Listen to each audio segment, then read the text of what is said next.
Hello friends, स्वागत है आपका हमारे चैनल स्टडी विद अभिमान में। सो फ्रेंड्स, आज मैं आपके लिए यूपी पॉलिटेक्निक एंट्रेंस एग्ज़ाम 2019 के लिए केमिस्ट्री का दूसरा चैप्टर लेके आया हूँ।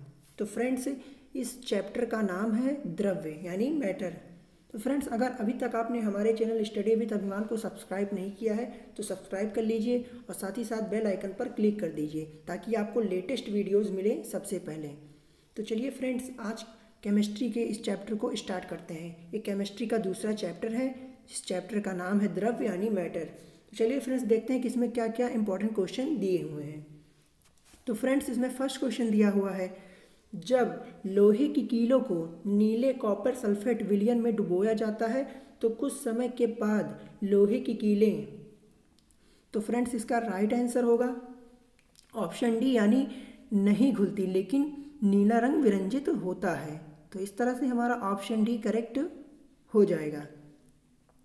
फ्रेंड्स, सबसे पहले आपको कॉपर सल्फेट का केमिकल फार्मूला भी मालूम होना चाहिए। तो कॉपर सल्फेट का केमिकल फार्मूला होता है CuSO4। तो ये कॉपर सल्फेट का केमिकल फार्मूला है CuSO4। तो फ्रेंड्स, इसमें ऑप्शन डी करेक्ट था।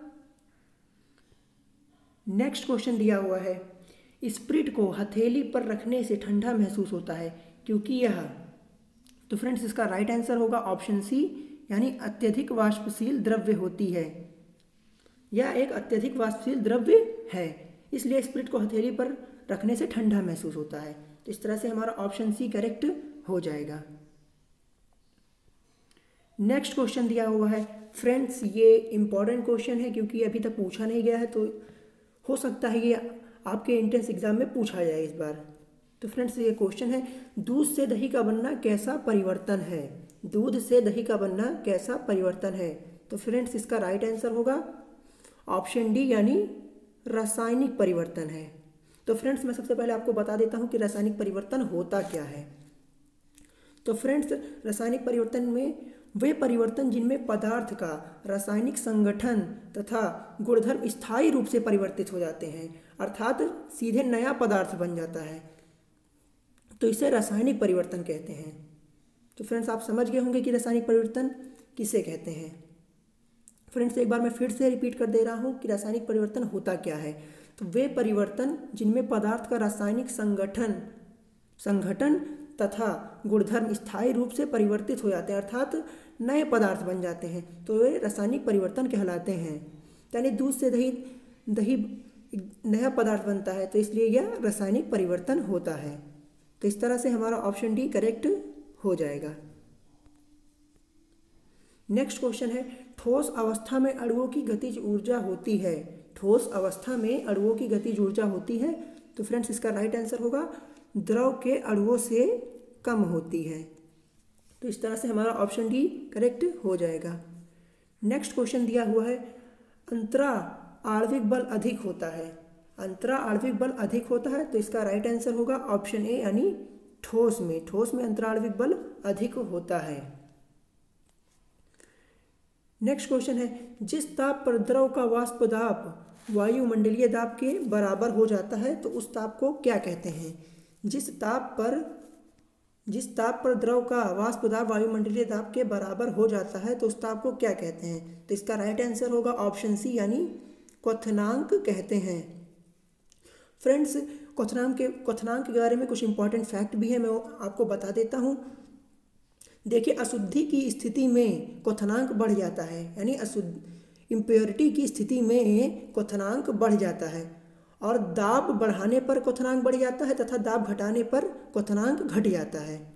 मैं फिर से एक बार रिपीट कर दे रहा हूँ, अशुद्धि की स्थिति में क्वथनांक बढ़ जाता है और दाब बढ़ाने पर क्वथनांक बढ़ जाता है तथा दाब घटाने पर भी क्वथनांक घट जाता है। तो फ्रेंड्स, ये इंपॉर्टेंट फैक्ट है क्वथनांक के बारे में। तो फ्रेंड्स, इसमें ऑप्शन सी करेक्ट हो जाएगा। नेक्स्ट क्वेश्चन है, किसी पदार्थ का ताप बढ़ाने पर उसके अणुओं की ऊर्जा में होगी। तो फ्रेंड्स, इसका राइट आंसर होगा ऑप्शन ए यानी वृद्धि होगी। किसी भी पदार्थ का ताप बढ़ाने पर उसके अणुओं की गतिज ऊर्जा में वृद्धि हो जाती है। तो इसका राइट आंसर होगा ऑप्शन ए। नेक्स्ट क्वेश्चन दिया हुआ है, निम्न में कौन सा युग्म यौगिकों को प्रदर्शित करता है। फ्रेंड्स ये भी इंपॉर्टेंट क्वेश्चन है, ये पॉलिटेक्निक एंट्रेंस एग्जाम 2008 में पूछा गया है। तो फ्रेंड्स इसका राइट आंसर होगा ऑप्शन डी, यानी पानी एवं साबुन का युग्म यौगिक को प्रदर्शित करता है। तो इस तरह से हमारा ऑप्शन डी करेक्ट हो जाएगा। नेक्स्ट क्वेश्चन दिया हुआ है, निम्नलिखित में से मिश्रण है, निम्नलिखित में मिश्रण है। तो इसका राइट आंसर होगा ऑप्शन डी, यानी पीतल, वायु, इस्पात और दूध, ये सब मिश्रण होते हैं। पीतल आपको पता ही होगा, ये मिश्र धातु पीतल को बोला जाता है, ये मिश्रण होता है। तो फ्रेंड्स इस तरह से हमारा ऑप्शन डी करेक्ट हो जाएगा। नेक्स्ट क्वेश्चन दिया हुआ फ्रेंड्स, ये भी मोस्ट इंपॉर्टेंट क्वेश्चन है, भूपर्पटी में सर्वाधिक मात्रा में पाया जाने वाला तत्व कौन सा होता है। तो फ्रेंड्स इसमें तत्व पूछा गया है, तो इसका राइट आंसर हो जाएगा ऑप्शन बी, यानी ऑक्सीजन। ऑक्सीजन भूपर्पटी में सर्वाधिक मात्रा में पाया जाने वाला तत्व है। तो फ्रेंड्स ये क्वेश्चन आपको याद कर लेना है, ये बहुत ही इंपॉर्टेंट क्वेश्चन है। नेक्स्ट क्वेश्चन दिया हुआ है, निम्नलिखित में से शुद्ध पदार्थ छांटिए, निम्नलिखित में से शुद्ध पदार्थ छांटिए। तो फ्रेंड्स इसका राइट आंसर होगा ऑप्शन बी, यानी सिलिकॉन और ग्लूकोज इसमें से शुद्ध पदार्थ हैं। तो इस तरह से हमारा ऑप्शन बी करेक्ट हो जाएगा। नेक्स्ट क्वेश्चन दिया हुआ है, अंतराणुविक बल नगण्य होता है। तो फ्रेंड्स ये बहुत इजी क्वेश्चन है, आपको मालूम भी होगा। तो अंतराणुविक बल गैसों में नगण्य होता है, मतलब होता ही नहीं है। तो इस तरह से हमारा ऑप्शन सी करेक्ट हो जाएगा। नेक्स्ट क्वेश्चन दिया हुआ है, निम्न पदार्थ में ऊर्ध्वपातज है, निम्न पदार्थ में ऊर्ध्वपातज है। तो इसका राइट आंसर होगा ऑप्शन बी, यानी नौसादर एक ऊर्ध्वपातज पदार्थ है। तो फ्रेंड्स सबसे पहले आपको बता देता हूँ कि ऊर्ध्वपातज होता क्या है। तो फ्रेंड्स कुछ ठोस पदार्थ गर्म करने पर बिना द्रव अवस्था में परिवर्तित हुए सीधे गैस अवस्था में परिवर्तित हो जाते हैं। तो ऐसे पदार्थ ऊर्ध्वपातज पदार्थ कहलाते हैं। तो फ्रेंड्स मैं एक बार फिर से रिपीट कर देता हूँ कि ऊर्ध्वपातज पदार्थ होते क्या हैं। देखिए जैसे कुछ ठोस पदार्थ होते हैं जिन्हें गर्म करने पर वह बिना द्रव अवस्था में परिवर्तित हुए सीधे गैस अवस्था में परिवर्तित हो जाते हैं। तो ऐसे पदार्थ ऊर्ध्वपातज पदार्थ कहलाते हैं। होप आपको समझ में आया होगा। फ्रेंड्स नेक्स्ट क्वेश्चन है, क्रिस्टलीय ठोस है। तो क्रिस्टलीय ठोस है, तो इसका राइट आंसर होगा ऑप्शन डी, यानी शक्कर, यानी शर्करा। शर्करा एक क्रिस्टलीय ठोस है। नेक्स्ट क्वेश्चन दिया फ्रेंड्स, ये भी इंपॉर्टेंट क्वेश्चन है, ये पॉलिटेक्निक एंट्रेंस एग्जाम 2009 में पूछा भी गया है कि प्रेशर कुकर में खाना जल्दी पक जाता है क्योंकि, प्रेशर कुकर में खाना जल्दी पक जाता है क्योंकि। तो फ्रेंड्स इसका राइट आंसर होगा ऑप्शन ए, यानी जल का क्वथनांक बढ़ जाता है। देखिए फ्रेंड्स प्रेशर कुकर में वाष्प बाहर नहीं जा सकती, इस कारण कुकर में जल पर दाब भी बढ़ जाता है, अतः जल का क्वथनांक बढ़ जाता है। तो फ्रेंड्स इस तरह से हमारा ऑप्शन ए करेक्ट हो जाएगा। नेक्स्ट क्वेश्चन है, गैस द्रव की वह अवस्था है जिसका, तो फ्रेंड्स इसका राइट आंसर होगा ऑप्शन डी, यानी आयतन तथा आकार दोनों ही अनिश्चित होते हैं। गैसियस स्टेट में आयतन तथा आकार दोनों ही अनिश्चित होते हैं। तो इस तरह से हमारा ऑप्शन डी करेक्ट हो जाएगा। नेक्स्ट क्वेश्चन दिया हुआ है, निम्न में से कौन सा उत्फुल्ल पदार्थ है। तो इसका राइट आंसर होगा ऑप्शन बी, यानी Na2CO3 × 2H2O। ये एक उत्फुल्ल पदार्थ है। तो फ्रेंड्स मैं सबसे पहले आपको बता दूं कि उत्फुल्ल पदार्थ होता क्या है। तो उत्फुल्ल पदार्थ क्या होता है, वे क्रिस्टलीय यौगिक जो वायु में रखने पर अपना संपूर्ण क्रिस्टलीय जल वायु को दे देते हैं, वे पदार्थ उत्फुल्ल पदार्थ कहलाते हैं। फ्रेंड्स मैं एक बार फिर से रिपीट कर देता हूँ, वे क्रिस्टलीय यौगिक जो वायु में रखने पर अपना संपूर्ण क्रिस्टलीय जल वायु को दे देते हैं, तो वे पदार्थ उत्फुल्ल पदार्थ कहलाते हैं। तो इसमें फ्रेंड्स ऑप्शन बी करेक्ट हो जाएगा। नेक्स्ट क्वेश्चन दिया हुआ है, बिना गर्म किए किसी ताप पर किसी द्रव की सतह से अणुओं का धीरे धीरे वायु में मिलने की प्रक्रिया को क्या कहते हैं। बिना गर्म किए किसी ताप पर किसी द्रव की सतह से अणुओं का धीरे धीरे वायु में मिलने की प्रक्रिया को क्या कहते हैं? तो फ्रेंड्स इसका राइट आंसर होगा ऑप्शन सी यानी वाष्पन कहते हैं।